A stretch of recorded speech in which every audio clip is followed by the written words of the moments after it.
Assalamualaikum warahmatullahi wabarakatuh. Sebelumnya perkenalkan, nama saya Zahra Lela Fitri, NIM 33002101141. Di sini saya akan menjawab soal UTS yang telah ditugaskan. Mata kuliah alternatif penyelesaian sengketa yang diampu oleh Bapak Sifaul Amin, SH.MH. Yang pertama, sebut dan jelaskan bentuk-bentuk alternatif penyelesaian sengketa. Yang pertama ada konsultasi, adalah upaya penyelesaian sengketa di mana pihak yang bersengketa melakukan diskusi dan berunding untuk mencapai kesepakatan tanpa melalui proses pengadilan. Yang kedua, negosiasi, adalah upaya penyelesaian sengketa di mana pihak yang bersengketa melakukan perundingan untuk mencapai kesepakatan tanpa melalui proses pengadilan dengan tujuan mencapai kesepakatan bersama atas dasar kerjasama. Yang ketiga ada mediasi, adalah upaya penyelesaian sengketa di mana pihak yang bersengketa menggunakan bantuan seorang mediator yang berfungsi sebagai penengah untuk membantu mencapai kesepakatan. Yang keempat ada konsiliasi, adalah upaya penyelesaian sengketa di mana pihak yang bersengketa menggunakan bantuan seorang konsiliator yang lebih bersifat aktif dengan mengambil inisiatif menyusun dan merumuskan kesepakatan. Yang kelima, penilaian ahli, adalah upaya penyelesaian sengketa di mana pihak yang bersengketa menggunakan bantuan ahli untuk menyelesaikan sengketa melalui penilaian dan analisis. 6. Arbitrase, suatu cara penyelesaian suatu sengketa perdata di luar pengadilan umum yang didasarkan pada perjanjian arbitrase yang ditulis secara tertulis di mana pihak yang bersengketa menyerahkan penyelesaian sengketa kepada seorang arbiter yang berwenang mengambil keputusan. Pertanyaan kedua, jelaskan perbedaan penyelesaian sengketa secara litigasi dan non-litigasi. Dalam sintesis, litigasi adalah proses penyelesaian sengketa yang dilakukan secara formal melalui pengadilan, yang berarti memiliki kekuatan hukum yang tetap namun memerlukan biaya dan waktu yang lebih lama. Sementara proses litigasi adalah proses penyelesaian sengketa yang dilakukan di luar pengadilan, yang berarti tidak memiliki kekuatan hukum yang tetap namun dapat dilakukan secara lebih cepat dan hemat biaya. Yang ketiga, jelaskan tahapan dan tata cara mediasi. Tahapan dan tata cara mediasi adalah prosedur yang digunakan untuk menyelesaikan sengketa dengan berunding antara yang bersengketa dengan bantuan mediator. Adapun tahapan dan tata caranya, yang pertama ada pendaftaran kasus. Pihak yang bersengketa mendaftarkan kasusnya ke pengadilan dan mengidentifikasi topik-topik umum permasalahan yang akan dibahas. Yang kedua, pemilihan mediator. Hakim menawarkan kepada para pihak untuk memilih mediator dari daftar mediator yang disediakan. Yang ketiga, pertemuan awal. Pada tahap ini, mediator membahas prosedur mediasi dengan para pihak dan mengidentifikasi subtopik permasalahan yang akan dibahas serta menentukan urutan subtopik yang akan dibahas dalam proses perundingan. Yang keempat, proses mediasi. Mediator mendukung para pihak secara langsung untuk berperan dalam proses mediasi dan dapat melakukan pertemuan terpisah jika diperlukan. Mediator juga wajib mempersiapkan usulan jadwal pertemuan mediasi kepada para pihak untuk dibahas dan disepakati. Yang kelima, penyelesaian. Berhasil atau tidaknya proses perundingan bisa dilihat dari hasil akhirnya. Apabila para pihak merasa puas dengan hasil diskusi, maka selanjutnya mereka akan menandatangani perjanjian bersama. Perjanjian tersebut lalu akan melalui proses lanjutan agar menjadi kontrak yang lebih mengikat dan sah di mata hukum. Namun, apabila proses perundingan tidak berhasil, maka mediasi pun akan berakhir dan konflik dapat dibawa ke ranah hukum melalui proses lanjutan. Yang keenam, laporan hasil mediasi. Jika mediasi menghasilkan kesepakatan, para pihak wajib merumuskan secara tertulis kesepakatan yang dicapai dan ditandatangani kedua pihak. Hakim dapat mengukuhkannya sebagai sebuah akta perdamaian. Jika tidak tercapai suatu kesepakatan, hakim melanjutkan pemeriksaan perkara sesuai dengan ketentuan hukum acara yang berlaku.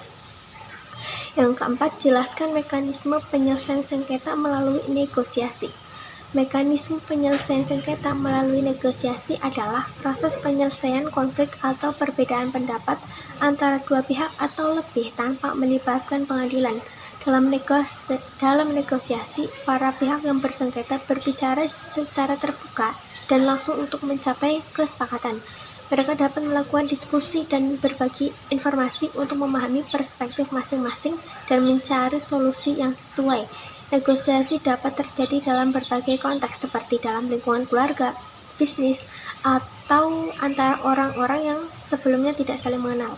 Yang kelima, jelaskan mekanisme penyelesaian sengketa melalui konsiliasi. Konsiliasi adalah metode penyelesaian sengketa yang menggunakan bantuan dari pihak ketiga yang berperan sebagai penengah dan mengawal jalannya perundingan. Pihak ketiga ini memiliki hak istimewa untuk menyampaikan pendapat dan nasihat hukum kepada peserta diskusi. Mekanisme konsiliasi melibatkan beberapa tahap, seperti 1. Penyerahan sengketa. Sengketa yang timbul di antara para pihak diserahkan kepada komisi konsiliasi. Yang kedua, keterangan lisan. Komisi konsiliasi mendengarkan keterangan lisan dari para pihak yang bersengketa. Yang ketiga, laporan dan kesimpulan. Berdasarkan fakta-fakta yang diberikan oleh para pihak secara lisan, komisi konsiliasi akan menyerahkan laporan kepada para pihak disertai dengan kesimpulan dan usulan penyelesaian sengketa. Yang keenam, jelaskan latar belakang Perma nomor 1 tahun 2016. Perma nomor 1 tahun 2016 memiliki latar belakang yang terkait dengan perbaikan dan penyempurnaan prosedur mediasi di pengadilan. Latar belakang ini didasarkan pada Undang-Undang Dasar Negara Republik Indonesia tahun 1945 yang menegaskan bahwa Indonesia adalah negara hukum. Dalam konteks ini, mediasi sebagai proses penyelesaian sengketa yang independen dan netral diperlukan untuk menyelesaikan perkara yang menggantung ataupun mencegah timbulnya suatu perkara.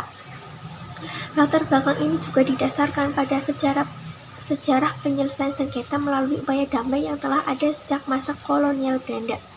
Tercantum dalam aturan pasal 130 HIR atau pasal 154 RPG. Perma ini berfungsi untuk menyempurnakan surat edaran Mahkamah Agung (SEMA) nomor 1 tahun 2002 tentang pemberdayaan pengadilan tingkat pertama menetapkan lembaga damai. Perma ini juga bertujuan untuk meningkatkan efektivitas mediasi dalam proses berperkara di pengadilan, serta untuk memastikan bahwa proses mediasi dilakukan secara efektif dan efisien. Yang ketujuh, jelaskan mekanisme penyelesaian sengketa melalui arbitrase. Mekanisme penyelesaian sengketa melalui arbitrase adalah prosedur yang digunakan untuk menyelesaikan perselisihan atau sengketa yang timbul antara dua pihak atau lebih melalui keputusan arbitrase yang dibuat oleh seorang atau beberapa orang arbiter yang ditunjuk secara bersama-sama oleh para pihak yang bersengketa. Adapun langkah yang umum dilakukan dalam proses arbitrase, yang pertama ada proses penyelesaian sengketa dengan arbitrase diawali dengan permohonan arbitrase yang dilakukan oleh salah satu pihak yang bersengketa. Permohonan ini biasanya berisi deskripsi sengketa yang terjadi dan alasan mengapa pihak tersebut memilih arbitrase sebagai cara penyelesaian. Yang kedua, setelah permohonan arbitrase yang diterima, pihak yang bersengketa bersama-sama menunjuk seorang atau beberapa orang arbiter yang akan menyelesaikan sengketa tersebut. Yang ketiga, termohon untuk memberikan jawaban terhadap permohonan arbitrase. Jawaban ini berisi tanggapan dan klaim yang dibuat oleh para pihak termohon terhadap sengketa yang terjadi. Yang keempat, jika sengketa tidak dapat diselesaikan melalui komunikasi antara pihak-pihak yang bersengketa, maka majelis arbiter dibentuk. Yang kelima, sidang arbitrase adalah tahap di mana pihak-pihak yang bersengketa dan arbiter berdiskusi dan berdebat untuk menyelesaikan sengketa. Pada tahap ini, pihak-pihak yang bersengketa dapat memberikan bukti dan argumen yang mendukung klaim mereka. Yang keenam, pihak-pihak yang bersengketa memberikan bukti dan argumentasi yang mendukung klaim mereka. Arbiter kemudian memeriksa dan mengevaluasi bukti-bukti yang diberikan. Yang ketujuh, setelah semua bukti dan argumen diperiksa, arbiter membuat kesimpulan mengenai sengketa yang terjadi. Kesimpulan ini berisi keputusan yang akan diambil untuk menyelesaikan sengketa. Yang kedelapan, putusan arbitrase adalah hasil dari proses arbitrase yang berisi penyelesaian sengketa yang diambil oleh arbiter. Keputusan ini biasanya berupa penetapan hukum yang mengikat pihak-pihak yang bersengketa. Yang keempat, setelah keputusan arbitrase dibuat, maka putusan tersebut diterbitkan dan diumumkan kepada pihak-pihak yang bersengketa. 8. Apa yang dimaksud arbitrase institusional dan arbitrase ad hoc? Arbitrase institusional dilakukan sesuai dengan aturan prosedural yang diterbitkan oleh institusi arbitrase tertentu. Dalam proses ini, lembaga arbitrase mengelola proses yang dilakukan dan diputuskan oleh arbiter individu. Mereka biasanya menerima persyaratan untuk arbitrase, mengirimkan pesanan terhadap terdakwa, mengonfirmasi penunjukan arbiter, memberikan jaminan independensi dan imparsialiasi para arbiter, serta memutuskan permintaan untuk perpanjangan waktu untuk presentasi pengiriman awal.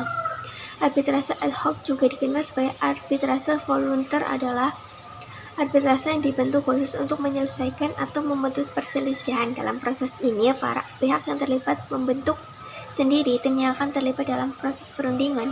Mereka memilih sendiri arbiter, produser, aparatur administrasi, dan juga kerangka kerja arbitrase. Jenis arbitrase ini bersifat insidental, memiliki batas waktu tertentu, dan hasil putusan yang keluar dari proses perundingan hanya berlaku untuk batas waktu tertentu. 9. Jelaskan bagaimana mekanisme pengangkatan hakim arbiter.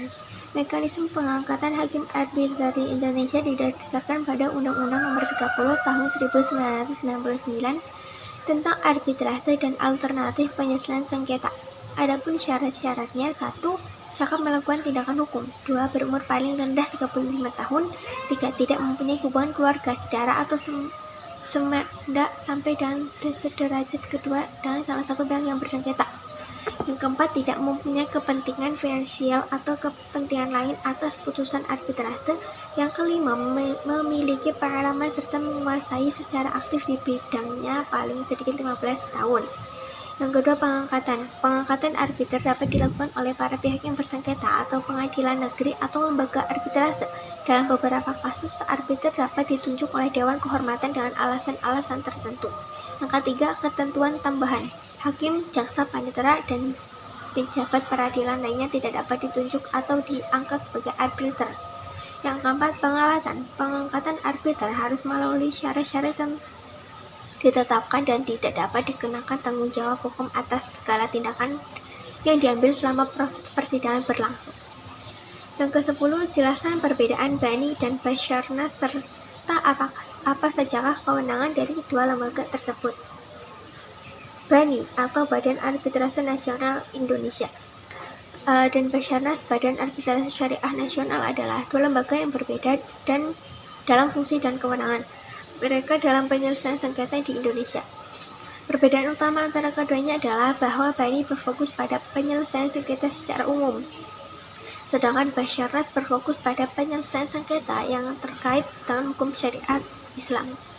Kewenangan Bani meliputi: 1. Menyelesaikan secara adil dan cepat sengketa yang timbul dalam berbagai bidang, termasuk bisnis, keuangan, hukum, dan industri, serta memberikan pendapat hukum yang mengikat atas permintaan para pihak tanpa adanya sengketa mengenai suatu persoalan. Sedangkan kewenangan Basarnas meliputi: 1. Menyelesaikan secara adil dan cepat sengketa muamalat atau perdata yang timbul dalam bidang perdagangan, keuangan, hukum, industri, dan jasa yang diselenggarakan berdasarkan prinsip syariah. Yang kedua, memberikan pendapat hukum yang mengikat atas permintaan para pihak tanpa adanya sengketa mengenai suatu persoalan muamalat atau perdata dalam sebuah perjanjian akad. Sekian video dari jawaban yang saya buat. Kurang lebihnya mohon dimaafkan. Wabillahi taufiq wal hidayah. Wassalamualaikum warahmatullahi wabarakatuh.